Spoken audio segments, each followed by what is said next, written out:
चन्द्रप्रभं वन्दे रञ्जनामातरं मुनिम्।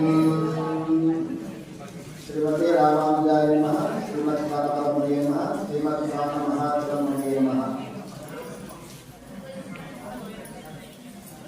శ్రీవిల్లిపుత్తూరు దివ్య దేశంలో వేయించేసినటువంటి ఆండాళి తల్లికి ఈ ధనుర్మాసం చివరి 6 రోజులు కూడా నీరాట ఉత్సవం చేస్తారు. అలాగే వెన్నకాపు ఉత్సవం అంటారు. అమ్మవారికి రకరకాల మూలికలతోటి తైలం తయారు చేసి ఆ తైలంతో అమ్మవారికి తైలకాపు ఉత్సవం చేస్తారు చివరి 6 రోజులు. అప్పటి రామానుజుడు అనేటువంటి స్వామి మనవాడ మహామునులు శ్రీరంగ క్షేత్రం నుంచి ఆదివారం తిరునగరి దివ్యదేశం వెళుతూ శ్రీవిల్లిపుత్తూరు తాయాన్ని వెనకాపు ఉత్సవాన్ని సేవించుకోవాలి అని శ్రీరంగం నుంచి శ్రీవిల్లిపుత్తూరు వేయించేస్తారు.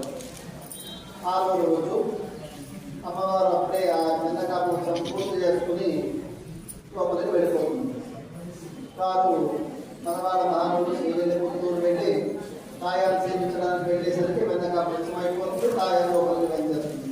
అయ్యో వెనకాపు ఉత్సవం సేవించడానికి వచ్చాని వెనకాపు ఉత్సవం సేవించుకోలేకపోయా అనేది అక్కడ ముందరే ఉన్నటువంటి చిన్న మండపంలో కూర్చుని వారు బాధపడుతుంటే అప్పుడు ఆండాళి తల్లి మీకోసం మా అన్నగారి స్వరూపంగా మీరు వెయిట్ చేశారు కనుక రామానుజుల వారు పునరావతారంగా మీరు వెయిట్ చేసినట్టుగా మీకోసం మేము రేపు వెనకాపు ఉత్సవం సపరేట్గా జరిపించుకుంటాము సమక్షంలో అని ఆండాళి తల్లి అనుగ్రహిస్తుంది.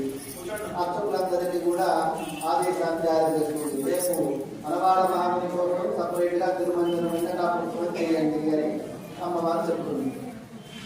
శ్రీవిల్లిపుత్తూరు దివ్య దేశంలో వీరాట మండపం ఉంటుంది. అక్కడ ఈ 7వ రోజు మనవాడ మహాముని సమక్షంలోనే వెంకటాపు ఉత్సవం జరుగుతుంది.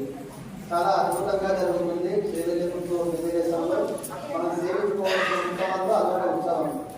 ఆండాళమ్మ వారు మహారాణిలాగా కూర్చుంటే జుట్టుకి తలకి మొత్తం నూనె రాసుకుంటూ తాంబూలాల